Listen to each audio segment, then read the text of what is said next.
Hey VC, it's Dr. Robert in my favorite place, and I'm here with one of my favorite people. This is Doug Burton to my side, and Hello. yeah, and Doug is visiting from Kansas City, and he's been out here with us in the gorge this weekend with his lovely bride Karen, and we've had just a great time together. And I'll tell you, I don't know Doug as a vinyl enthusiast. I know Doug as a spine surgeon, and he and I have been colleagues for many years in that capacity. And without belaboring it, we've worked in a research group together, and that's been very prolific, very productive, and very impactful.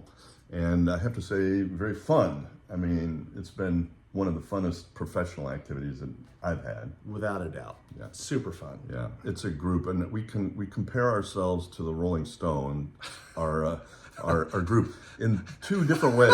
At least I have. First of all, we are not the greatest rock and roll band, but we may be the greatest study group in spine surgery. I don't know. We're on the list. But in addition to that, we've lasted, and as you can imagine, it's a group of people with fairly big personalities, and he means egos. yeah, big egos, let's say, and yet we've been able to remain friends and remain work partners. So, and of that group, and many of whom I consider great close friends, Dr. Burton is at the top of that list. Oh, thank you, Bob. Yeah, You're at the top of my list, buddy. I know. Well, hey, here we are. It's a love fest. Yep. So, our conversation this weekend has had some aspects of professional medicine, but we've talked a lot about music too. And Weirdly. Yes, surprisingly. And we've played a lot of music. Yep. We came up with a couple of different themes, and one was this notion of musicians and songwriters being actually producing literature, which is validated by the event a few years ago of Bob Dylan receiving the Nobel Prize in literature. And we tried to come up with a list of musicians and songwriters that might merit the same award. And I think, Doug, you were pretty skeptical that anyone else could measure up to Bob Dylan's accomplishments. Yeah, I think that's going to be a tough task.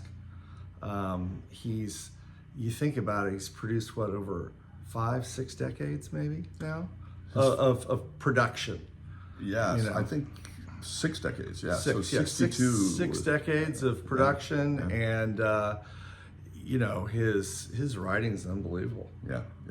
Well, unquestionably, he is one of the. I mean, he deserved the Nobel Prize in Literature. I mean, what a contribution he's made. But so we named some other folks. I was suggesting that Tom Petty, had he lived, might be worthy of that award. But you. Well, and I love Petty, but hard to think that he really wrote to the extent that somebody like Bob Dylan did about Americana, and really defined it in such a raw and accurate way. I think maybe, right. But it's just Dylan's style, I think, really lent itself to being competitive in the Nobel arena. Because you think about somebody like let's say Joni Mitchell, who's been around forever, and beautiful music and just the voice of an angel, but it's not maybe the same overall impactfulness of a Dylan. And Petty, I think, again, shorter span, you died early. I don't know. Right. Well, you hit on a lot of that. So it's not about their performances, right? The award is not for the performance; it's for the songwriting, right? Yeah.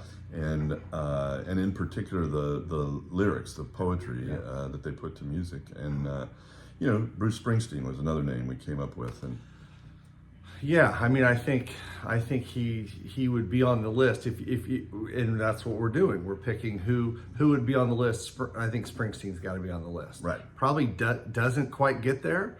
Like, I think most aren't going to get there. But of those on the list, he's got to be in the top 4 or 5, I think. He's up there, right? Yeah. Van Morrison, another one.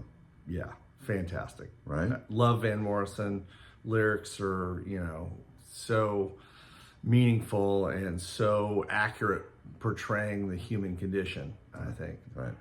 Well, and you said, I think when we talked about, really the contribution these artists have made really helps to define our culture and in a way maybe explain who we are to ourselves, right? They kind of reflect ourselves back to us in a way that gives us a insight into who we are.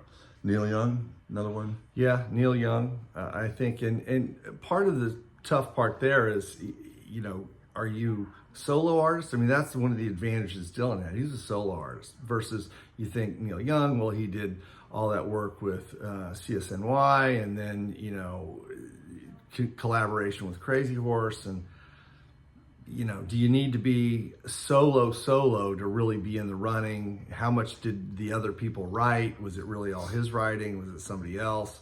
It muddies the water. And I didn't mean that to be a double entendre. You're not talking about Muddy Waters? I'm not talking about Muddy Waters, but, Muddy Waters could be on the list. Could be. Could have been, Yeah. John Lennon, had he lived, Right. I think would undoubtedly, and it would be worthy of consideration, right. at least. And who knows what he would have generated, Died young. Much younger, yeah, very sad thing. Well, what else do you want to talk about? We had a great party last night. Good party. Yeah, it was. We had 17 people. My wife and I counted it up. Yeah. We had 17 people over here. We actually played some music. There was a lot of good music played, and there was some live music. Yeah, we played. Which was that's what I meant. really, yeah. It was, we played on stereo. Oh, for sure. That's just going to happen. Why wouldn't it? That's a given. It'd be dumb not to. Yes, right. It'd be badly thought out. But one of our guests brought his banjo with him, and it was great. He was great. Yeah, so good. Yeah. So, but we're really, we went to bed early. I think relatively early, and woke up refreshed. We've had our coffee. It's really just been an outstanding weekend. We did some jet skiing. We did do some jet skiing and a little bit of dead fish removal. Yeah, we had a fish on the beach that that we had to. Big king salmon. Yeah, it was not a small fish. Yeah. Dr. Burton helped with that project. Yeah. So I do want to give a shout out to Mazzy, and I hope at some point I can introduce you to. Mazzy is one of my favorite people too, and my shout out is Mazzy. This is my goofy little hat, and it's not nearly as elegant as the hats that Mazzy wears, but I haven't yet coiffed my hairdo, and as a result, I need something to kind of keep it under control. So that's the reason for the hat. So what else musical should we talk about? I mean, I'm open, Bob. I mean, we've got some time left. We talked about U2 as a band. I know they're one of your favorites, and we played a lot of U2 this weekend.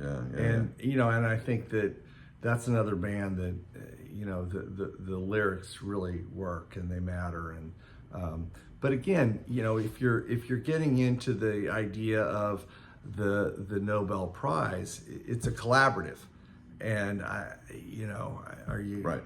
It's not one person. It's not one person, right? So I think it makes it hard. Yeah, they can't be on the list. Well, maybe. I don't know. Yeah, but obviously impactful in the same way that we've been talking about. Yeah, for sure. Well, Doug and his bride Karen do need to get on the road, unfortunately. They're driving up to Seattle, right? We are. Yeah. And Dr. Burton is receiving the Lifetime Achievement Award this year from the Scoliosis Research Society, which is a society that we both have engaged with for a number of years. And that probably has little meaning to our vinyl enthusiasts, but it's part of the great pattern of our lives. It is. Yes. The rich fabric of relationships. There you are. That's it. With that, I'm going to leave this segment, and I'll put a little more in this video here in a little bit. But until then, we're out. The doctors are out. Hey VC, it's Dr. Robert. I'm back again. I'm adding on to the video I finished yesterday with Dr. Burton, and kind of wanted to go through and expand on the theme that he and I were talking about, the notion that a songwriter might get nominated to be or to win the Nobel Prize in Literature, as happened for Bob Dylan a few years back, and I think justifiably so. Incredible body of work. And I've looked into a bit about the Nobel Committee and the Nobel Prize for Literature and sort of what the criteria are and what the history has been. And the initial criteria that Alfred Nobel wrote out included a phrase that has been translated from the Swedish as meaning idealistic writing, meaning I think it's been interpreted to mean aimed at political improvement or societal improvement, so above the notion of a commercial interest and the notion of making money from it. So that's been followed in different ways by the committee that awards, chooses the recipient of the award. And there's a nominating, there's credentials that are required in order to nominate someone. And apparently there's approximately 200 nominees every year that gets pared down to 4 that the committee eventually makes a choice from, and their choice comes out in October of every year. And in fact, they don't award a Nobel Prize for Literature every year. Sometimes there's a delay and they catch it up, and sometimes they don't. Sometimes they leave it unawarded for a year. It carries a fairly large financial reward of over $1 million. And the committee has a rule that they do not announce any of the nominees until 50 years have passed. So if you look online to try to find the more recent nominees, you can't. The current list online that I was able to find, without a lot of digging, stops at 1971, 72, something like that, just over 50 years ago. So that is sort of the criteria. And so if you think about singer-songwriters, which, you know, again, Dylan was, I believe, the first singer-songwriter, not a poet, not a novelist. There have been some awardees that write nonfiction, but really not primarily known as a writer of things other than songs. But Dylan does have a footprint in literature. He did write the book of poetry early in his career, Tarantula, and he has written his own biography, Chronicles. And he has published his lyrics as a bound volume, so that sort of makes them more in the realm of poetry than it does songwriting. So again, I think the two criteria, if we were to look at further performers that might be worthy of nomination, I think it needs to include both an enormous body of work, a substantial body of work that is pointed at hopefully generating positive thinking, positive actions above the notion of selling records. And in truth, I think the recipients would have to have a footprint in literature in some way besides songwriting. I did notice there was a nomination, but he didn't win the award, of Bertolt Brecht, the playwright, who was responsible for Three Penny Opera with Kurt Weill back in the day, and obviously seems to fit those criteria as well, but not known as somebody who wrote literature. So it has happened that they have been nominated, although he didn't win.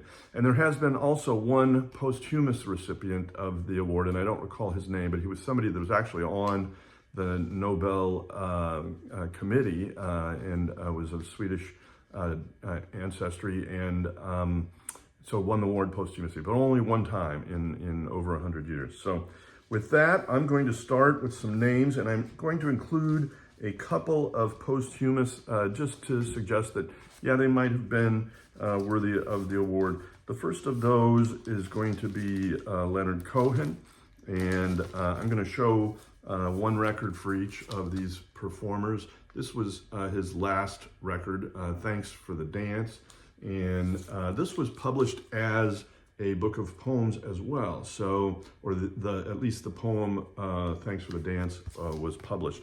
And of course, Leonard Cohen, I would say it's hard to argue that he doesn't fit that pattern. An incredible body of work, obviously kind of writing for his audience and himself without a notion of selling huge numbers of records, which I don't think he really ever did. And definitely a foot in literature, having published volumes of poems and poetry as well as novels prior to his musical career. Next, I'm going to present Joni Mitchell. There's one of her more famous albums, and I'm picking this. This is actually my wife's favorite Joni Mitchell album, Blue. This is a French copy of it. Even without the sleeve, it's reflecting a bit, but everybody knows this record, a classic record.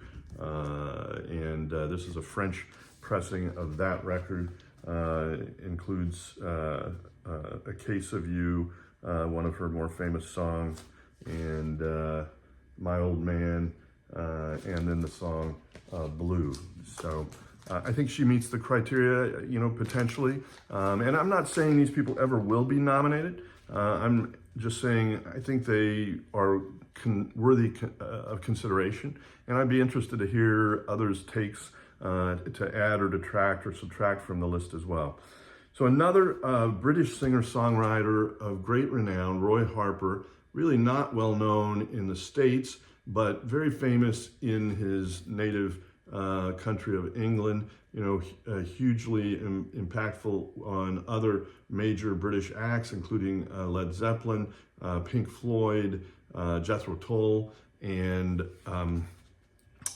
others, and widely regarded, widely credited, and also someone with a footprint in poetry as well as music. He has published bound volumes of his work, his lyrics. He has published or put out albums of spoken word and poetry in addition to his musical performances.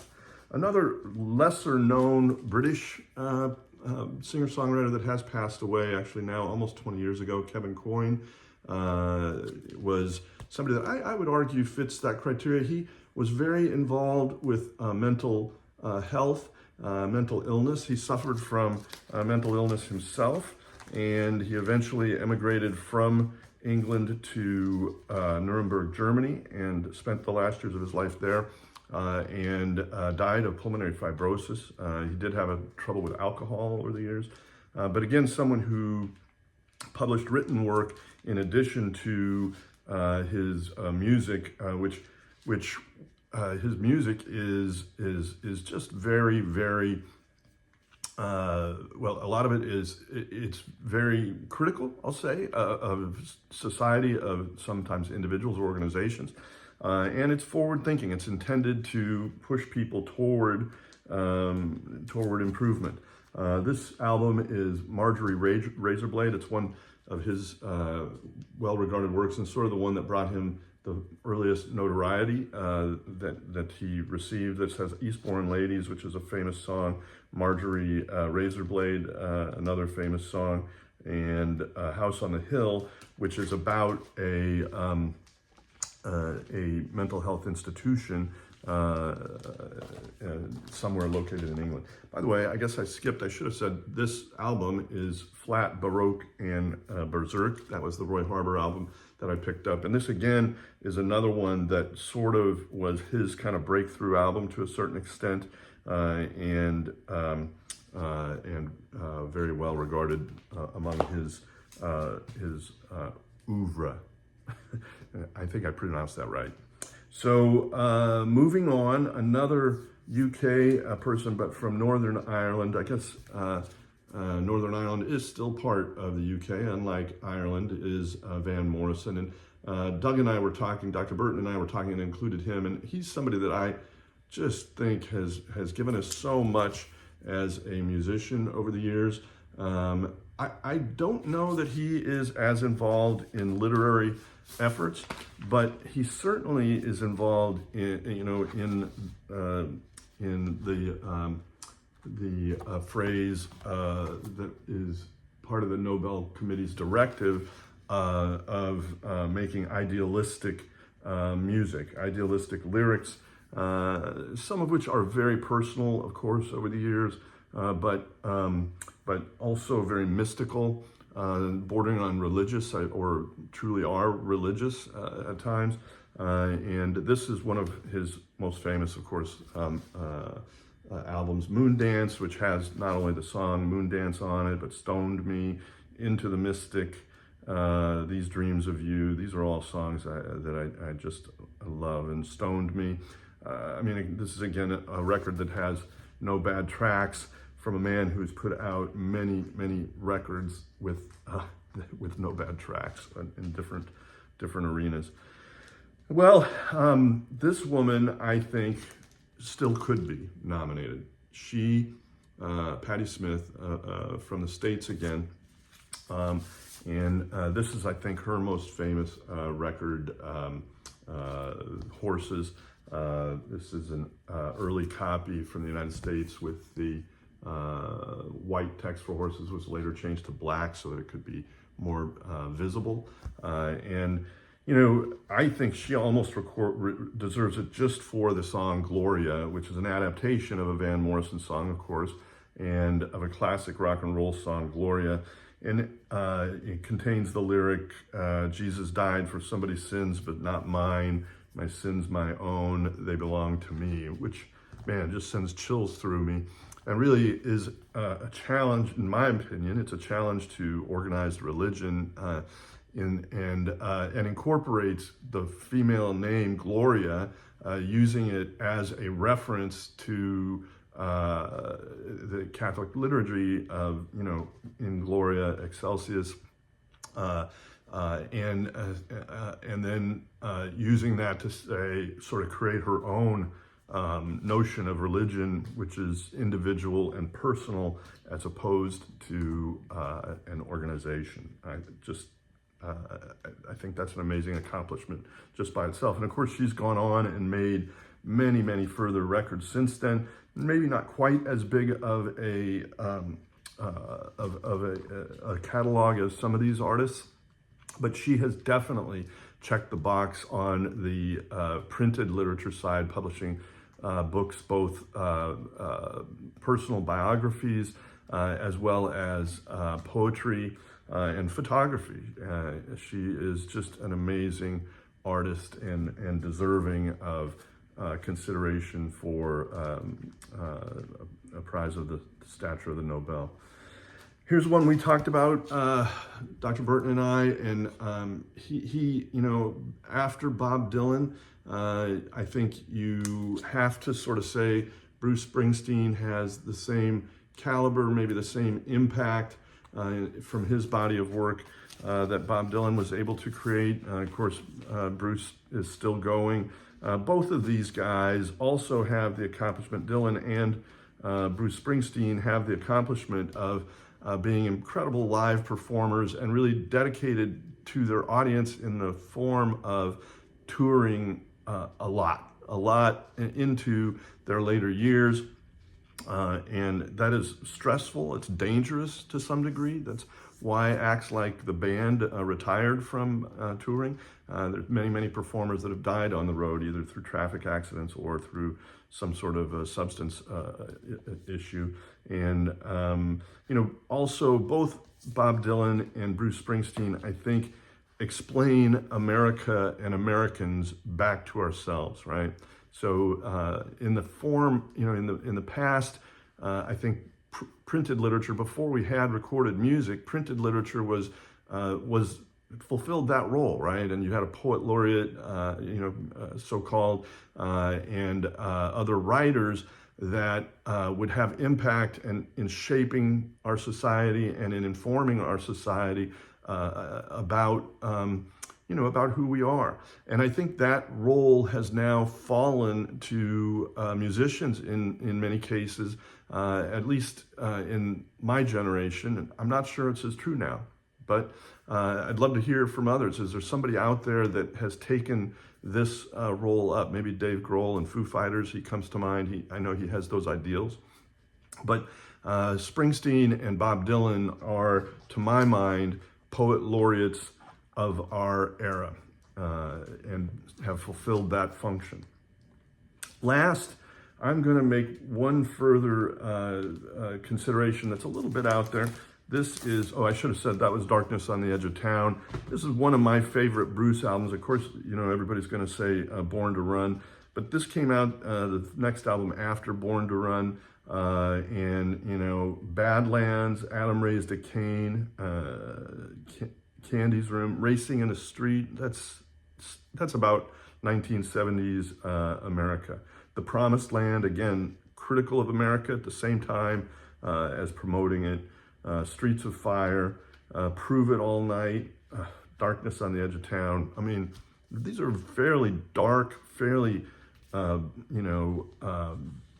of silent, dark, deep, boding songs. Really a great album. And last, I'm going to say David Bowie, again from England. This guy, in my mind, really brought theatricality into performance of music, maybe more than anybody else. Certainly there are other people who did that maybe earlier, maybe around the same time. I mean, if you want to talk about The Who writing a rock opera, I think a band like Roy Wood and The Move, very elaborate costumes. Genesis, of course, with Peter Gabriel around the same time. But David Bowie really studied theater, and brought theatrical concepts into his performance. This is one of his favorite albums for me, Heroes, and really maybe almost entirely because of the song Heroes, which I think is one of his greatest songs and just very moving. Of course, this has a whole side that's almost all instrumentals, but the songs on the first side, Beauty and the Beast, Joe the Lion, about a guy going to work, Sons of the Silent Age, and Blackout, as well as Heroes. And Heroes has been covered by so many other artists, which tells you its impact and its desirability, and just shows that a lot of people really connect with that song. So I'll mention a few more, and without showing albums that you could put on the list. Neil Young is one we talked about. I don't mean to slight him. I think, again, there's not as much of a literature contribution or a theatrical contribution. Paul Simon of Simon and Garfunkel, and later of on his solo work. A great American artist, worthy of consideration. Tom Petty, had he lived, might have been even more appropriate for consideration, but similar to Springsteen and Dylan, I think he is a great American artist that really explains us to ourselves. And one more, I'll show this record, Bert Jansch. I didn't dig into his biography. He was a contemporary of Roy Harper back in the day, friends with Roy Harper, and also just a fantastic singer-songwriter. And again, one of the things here that has to be noted is these are sort of individual accomplishments, and it's interesting because if you look at the Nobel Prize in Medicine, the Nobel Prize in Economics, and in Physics and Chemistry, a lot of times those are not given to single individuals, but are given to groups of individuals who worked on projects simultaneously. Whereas the literature one seems to be typically just one person.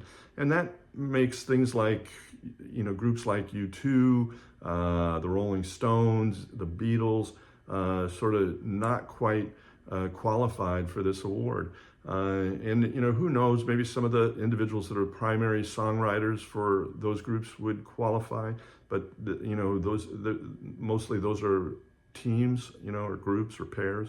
John Lennon comes to mind as somebody who, had he lived, might well have created a body of work that was worthy of consideration. And of course, he did write some nonsensical poetry and published that as well. But at any rate, that's what I got for this video. Let me know your thoughts. Nobel Prize worthy musicians. It's a thing. And until next time, the doctor is out.